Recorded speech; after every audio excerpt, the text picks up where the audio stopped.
लकल हम्द या अल्लाह अस्सलातु वस्सलामु अलैका या रसूल अल्लाह अम्मा बाद। सिलसिला है नाजरीन के सवालों के जवाब देने का।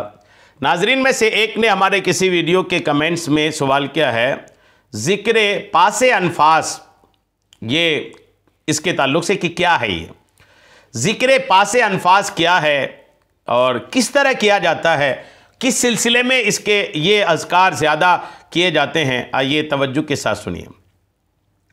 ये ज़िक्र पासे अनफास जो है ना, दरअसल ये ज़िक्र ख़फ़ी है।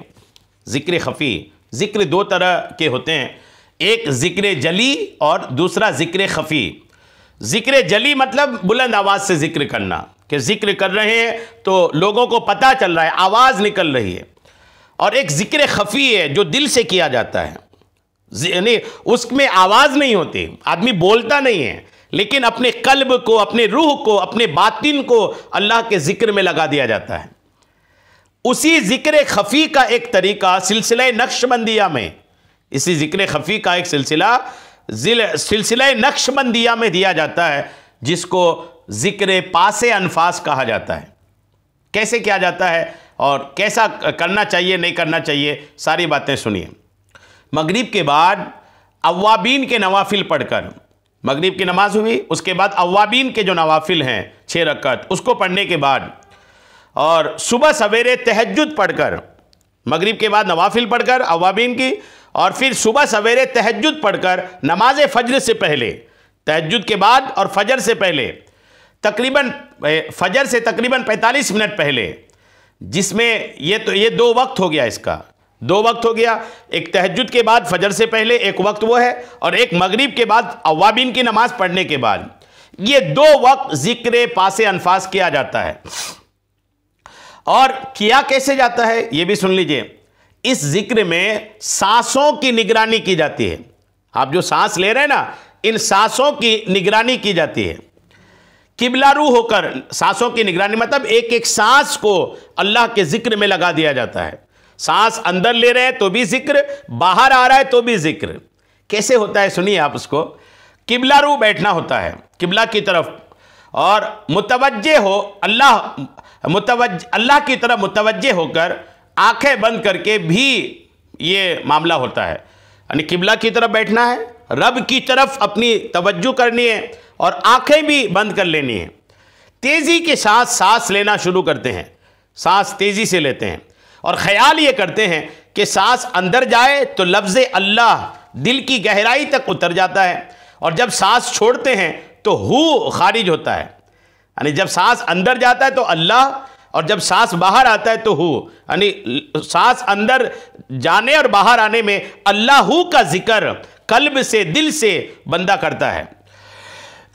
और हु की ज़र्ब दिल पर लगे या इस लतीफ़ा पर लगे जो कर रहे हैं। कुछ देर तक 7 लतीफ़ों पर जिक्र करने के बाद तेज़ी से सांस लेना बंद कर देते हैं। कुछ देर तक ये सांस तेज़ी से लेते करते हैं, और फिर उसके बाद सांस तबई तौर पर, नेचुरली तौर पर जो होता है वैसा चलने देते हैं, और निगरानी अल्लाह की जारी रखते हैं। सांस अंदर जाए तो अल्लाह, बाहर आए तो हु। हर सांस की निगरानी की जाती है, और कल्बी ख़फ़ी ज़िक्र इसको कहते हैं। ये सिलसिला नक्शबंदिया ओवैसिया के शेख से तरीका, सिलसिला नक्शबंदिया ओवैसिया के जो शयूख हैं, बुजुर्गान दीन हैं, उनके सिलसिले में ये ज़िक्र पासे अनफास बतौर ख़ास किया जाता है। तो ये तरीका तो आपने सुन लिया।